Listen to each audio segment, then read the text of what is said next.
all get nervous. We had a conversation about this last night, but I promise I won't cry.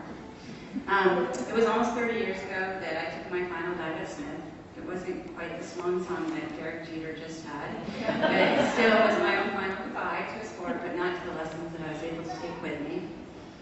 I learned that it is easier to take constructive criticism than it is a compliment or praise, but that it's important to take both graciously. I learned that the success of another is not a defeat upon yourself. As I've reiterated to my children many times, do the best that you can do. Don't leave anything on the field or in the pool. Give it your all. That's the most anyone can ask of you, and you'll always feel good about yourselves afterwards. I learned about success versus failure. Kim kept an article on the bulletin board at the pool for a long time. There was a picture of Abraham Lincoln, and it quoted all of his failures before he became one of our best presidents ever. And so don't be afraid of failure. Success is so much sweeter when you have tasted failure.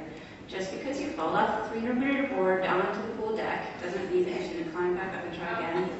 Just be a little bit more careful the next time. I learned that an injury is not always a bad thing. Sometimes it's a wake-up call to get your drive and intensity back and work that much harder. Don't look at setbacks in life as a bad thing. Sometimes they just drive you to do better. I learned that anything in life is easier and more enjoyable when you share it with a friend. Some people may think that swimming and diving are individual sports, but there is no such thing. The support and encouragement of teammates, coaches, friends, and family is incredibly valuable. As Abraham Lincoln also said, I'm a success today because I had a friend who believed in me and didn't have the heart to let him down.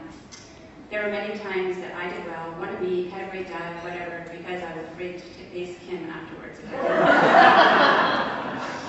My daughter told me last year that sometimes she swims in the pool faster when Kim is watching because she's afraid not to. So it continues on even between generations. I learned that bananas are good for you, M&Ms are not, but you should eat both for a balanced diet. Thank you to my mom, who's here tonight, for the early and late hours transporting me, feeding me, supporting me through the good and the bad, and especially for the hours she spent in emergency rooms, doctor's offices, and hospital rooms, as well as her never-ending support while mending me both physically and mentally on a daily basis. And thank you to Kim Buer, my coach, my mentor, my trainer, my teacher, my tutor, my psychologist, my nutritionist, but most of all, my friend. Only athletes can understand the bond that is forged between a coach and an athlete, and how unbelievably important a coach is to the success of an athlete or a team. When you try and count the number of successes that Kim has had as a coach, you can see just how unique and special that this man is. And it's not easy coaching. I started coaching high school divers a couple of years ago. Kim helped me to come up with ways to coach them and to do certain dives. But it took everything I had inside of me not to call him one day sobbing because one of my divers had hit her head on the diving board. And I never wanted to step foot on the deck again.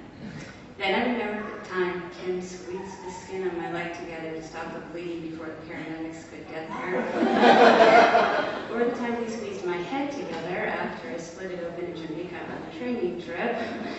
Or the time that he stood on the pool deck convincing me to open my eyes after a huge crash I had, even though I was convinced that they were on the bottom of the pool.